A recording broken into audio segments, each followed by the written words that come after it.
Ebola strikes fear in the hearts of people who hear the word. Movies have been made about the dreadful outcome of becoming infected with Ebola.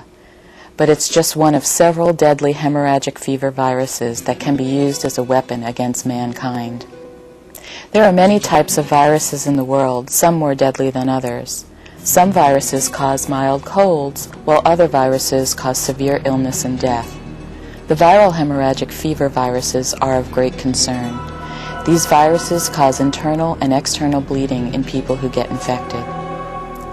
Viral hemorrhagic fever is caused by 4 families of viruses. You can find more information about these families and their viruses under resources following this presentation. They include Ebola, Marburg, Lassa fever, yellow fever, and a few others. None of the viral hemorrhagic fever viruses occur naturally in the United States. Although with travel becoming easier and more common, an outbreak of these viruses is a growing possibility. Like we've seen with SARS and monkeypox, new viruses can easily enter our country. The way that hemorrhagic fever viruses spread varies according to the type of virus.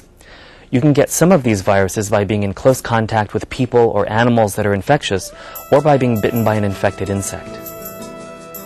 Some of these viruses may have been around for a long time. 1/3 of Athenians lost their lives to a mysterious plague in 431 BC. Some historians believe that Ebola may have been the disease that was described as the cause of all these deaths during war in ancient Greece.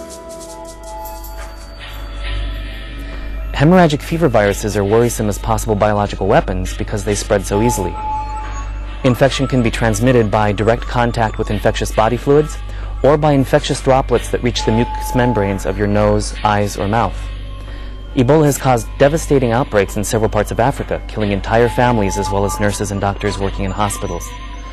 A recent outbreak in the Republic of Congo caused hundreds of deaths and froze travel and commerce in large parts of the country. Other hemorrhagic fever viruses, including the ones that cause Lassa fever, Rift Valley fever, and Congo-Crimean hemorrhagic fever, have caused large outbreaks that killed people and, in some cases, livestock.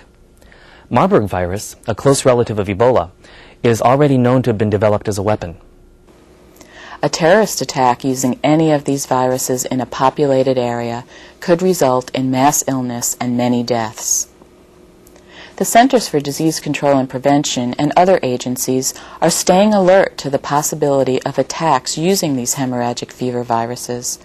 Our partnership with health departments and physicians is critical to quickly identifying even a single case of one of these diseases in the U.S.